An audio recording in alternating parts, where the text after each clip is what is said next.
Hello book fighters, it is Thursday, I am Katie, and this video is going to come at you pretty quick and dirty because I have to leave for work quite soon, but I will be talking about The Ill-Made Knight, the third book in the Once and Future King.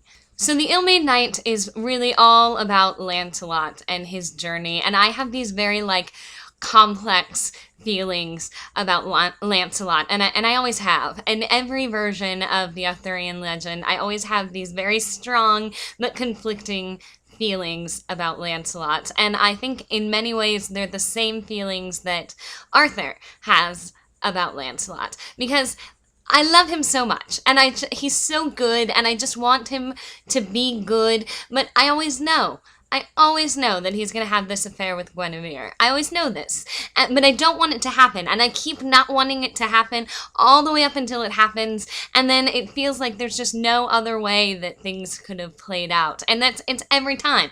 Every time, every version of Lancelot, this is my feeling about it. And that's how Arthur is in The Ill-Made Knight, at least, in The Once and Future King, because he knows about Lancelot and Guinevere. Merlin tells him exactly what's going to happen, but he doesn't want it to happen, so he chooses to just pretend that it isn't. Pretend that he doesn't know that it's happening, doesn't know that it's not going to happen. He just won't acknowledge it, because he does not want that. He loves Guinevere, and he loves Lancelot, and he wants them to be good, so he's just going to believe that they are good, even though he knows what's inevitable. Despite that, the Lancelot in The Once and Future King is notably different than every other version of Lancelot. For one thing, he is just, frighteningly ugly. He is known throughout the land for having such an unfortunate face.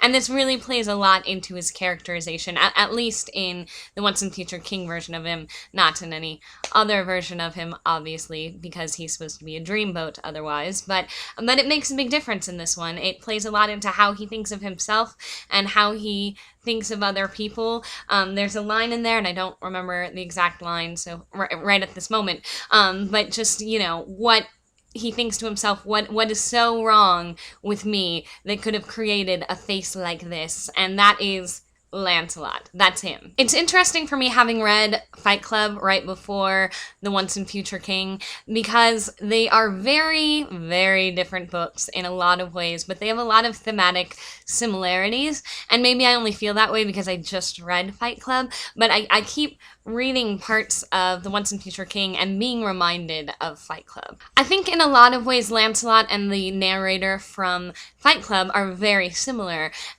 in their motivations and in what they want in these stories. They both go so far out of their way to escape themselves. That is their main drive throughout these stories. They just want to escape who they are, and it drives them to be these remarkable people. Whether that's in a good or a bad way is, not the topic at hand, but it drives them to become these very outstanding, notable, infamous people, because they're trying to escape themselves. And I think that that's kind of the point of The Ill-Made Knight, in a lot of ways, is that, no matter where you go, there you are. No matter how many quests Lancelot goes on, or how many years he spends away from Camelot, he is still the same Lancelot, and he is still bound by who he is, and he's never quite able to deal with that. And you have all of these characters, like Lancelot and Guinevere and Arthur and Elaine, that all are good people, or at least have good motivations, but they're doing these bad things, these objectively hurtful things, or deceitful, or whatever, to these other people that they're supposed to care about. And it's because they care about them so much that they end up doing the terrible things that they do. In many ways, Lancelot being so in love with Guinevere is because of how much he loves Arthur, in a different way, but still how much he loves Arthur and how much he wants to be respected and cared for by Arthur, and that leads to him having his affair with Guinevere, which ends up hurting Arthur, and so it's because he loved this thing so much that he ends up sort of destroying it. It's the same thing with Elaine. She's such a sympathetic character in a lot of ways. I mean, she was under a curse where she was being boiled for years. and she falls in love with the person that finally saves her from this horrible curse, and she just wants to love him and be with him and have a family and have a life with him, but because she wants that so much, she does these terrible things. She fools him multiple times in order to get him to be with her, just because she loves him. And I think that more than anything is the point of the Ill-Made Knight, is that we are all sort of inherently unlikable. We all are this mix of good and bad things, and that doesn't necessarily make you a good or a bad person.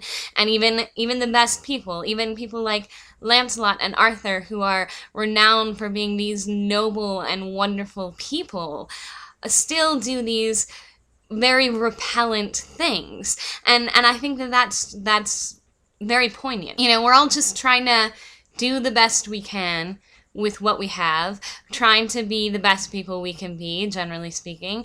But in doing that, we are bound by ourselves and by our flaws, and that leads us to do things that are not noble and that are not respectable and that are perhaps just straight up wrong, despite them having the best of intentions. You know, I think that's something that's echoed both in Fight Club and in this one, is that, you know, we're not the special and unique snowflakes, but we're not the all-singing, all-dancing crap of the world either. We just are what we are. And that's what you have to live with. And I think that is the point of The Ill-Made Knight. At least that's what I got out of it. I did really enjoy this book. There are some wonderful passages, and there's a lot more to it than what I talked about in this video, because I just don't have the time.